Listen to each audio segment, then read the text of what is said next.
அடுப்பில் கடாயை வச்சு எண்ணெயை ஊற்றி ஒரு ஸ்பூன் கடுகு, அரை ஸ்பூன் உளுத்தப்பருப்பு, பாதி வரமிளகாய்,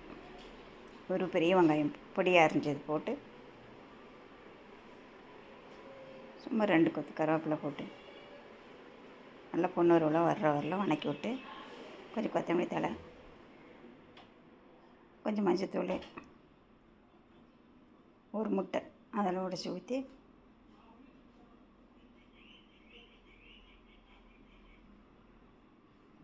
கால் ஸ்பூன் மிளகுத்தூள், தேவைக்கேற்ப உப்பு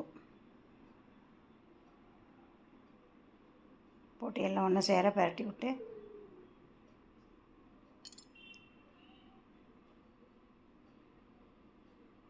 நல்லா வணங்கினோடனே வடித்த சாதத்தை எடுத்து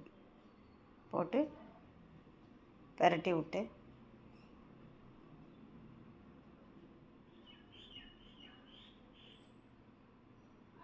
கொத்தமல்லி போட்டு முட்டை சாப்பாடு ரெடி.